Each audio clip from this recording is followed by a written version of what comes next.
today we're going to talk about how to use the new skill feature on LinkedIn, why it really becomes more important than it used to be in the past. Now, if you have unlocked into your LinkedIn account for a while, you might not have noticed it, but LinkedIn has completely revamped the entire skills system on your profile. Like in the past, you could just add random words that were not defined in any way, and then you could endorse people for their skills. That was a common tactic. People used to send a connection request and then start endorsing the top 10 skills of someone in an effort to build a relationship. So whatever top 10 skills you put at the top, you would naturally grow. People would just endorse you, like if they know you or not. It was just a relationship building tool. So that wasn't really useful.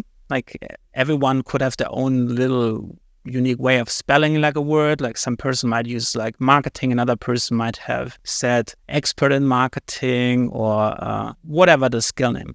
Now, recently LinkedIn has tried to change that, to standardize skills. So what they would do is they have decided to merge certain skill names. And then whenever you start typing a new skill, it will auto suggest the keyword that LinkedIn feels you should select because it covers the expertise in that field. LinkedIn has standardized the skill functions a lot. Now we have a lot less skills, but it's much easier to select them because they're like auto-suggested when you're like adding a new skill. LinkedIn has done a couple of things to actually make those skills more meaningful. One way was that someone endorsed you in the past who also had a lot of endorsement for that skill, but LinkedIn feels that it's not really like a good way to go about this. So what they did, they started, let's boost each skill based on like, what is your experience? Where's the skill coming from? And now it actually allows you to identify specific roles at specific companies you have worked in as a way of saying, this position has helped me develop these skills. For example, you could say, hey, this company position, I was a project manager working on this. Therefore, this skill project management has been boosted by my experience in this role in this company. I can select unlimited companies. If you have been a project manager in 10 companies, you can select all of those 10 companies and boost this one skill point to highlight that you have a lot of expertise in that field. But you can also, for example, boost an individual skill by a certain university degree, or if you have studied something like taking a specific course in school. So you can use your education section to further boost your skills. You can also use your licenses and certifications to boost skills. Now, if you have taken a course on Coursera, LinkedIn Learning, edX, or any professional qualification where you have received a certificate, you can add that to your certificate section, and then you can select which skills has this certificate boosted. Or the other way around, you can go to your skill and then select, oh, this certification has really helped me develop this skill. You can also add publications that you have published, courses that you have taken, or take a LinkedIn skill assessment, which is available for a lot of those technical skills like programming languages. And this can really help you boost a skill. So what is the effect of doing all of this? Now, you can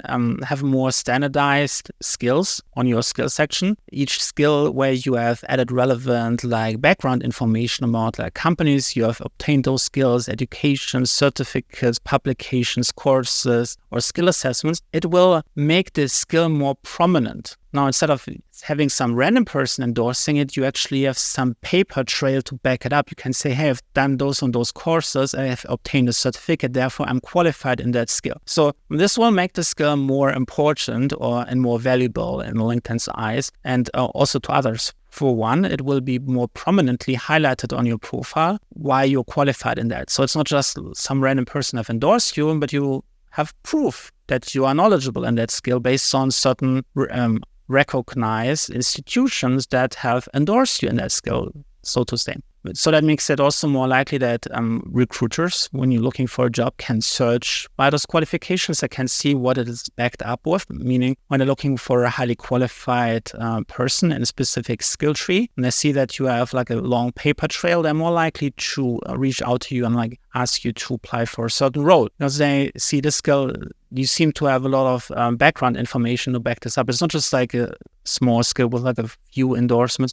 it's something where you have huge expertise in. But it's also like equally important, like if you're working as a freelancer or you're running a small business, your customers and clients can see this, that your qualifications about for certain skills. So if you're, for example, running a marketing agency and you have diploma in, let's say, Google Ads, this makes it way more trustworthy for a lot of people who are focused on qualification to then like reach out to you and say, hey, you seem to be like a really good person. Can you help me doing my Google Ads? But it has even more benefits. It can help you create more successful content and be favored by the LinkedIn algorithm. The way this works is that LinkedIn has recently changed its algorithm, and you can check out the video here in the top right corner where I'm talking about the recent algorithm changes. Now, what LinkedIn is doing is trying to align what you're talking about in your post, like what is the topic of your post, with a relevant audience who's interested in the post, but it will boost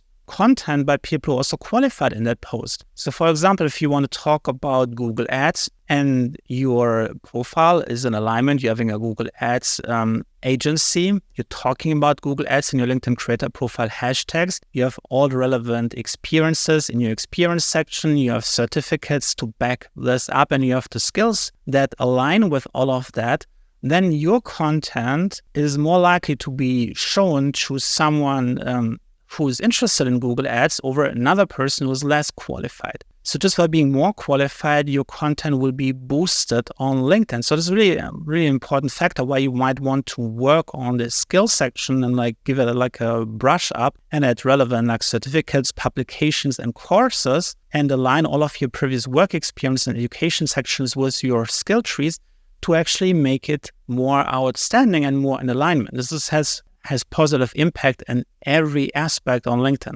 And so I really recommend to have a look at this and really update your skills. Now, if you want to learn more how to become a thought leader by optimizing your LinkedIn profile, creating content for a specific audience that is truly interested in what you have to say, and then maybe becoming a customer or client in the future, you can check out my LinkedIn Accelerator program. I'm going to put the link down in the description and into the pinned comment below. This really teaches you the entire process of building a personal brand, becoming a thought leader on LinkedIn. And if you want to get more videos about LinkedIn, make sure that you subscribe, hit the notification bell, and smash the like button. And I'll see you next one. Bye.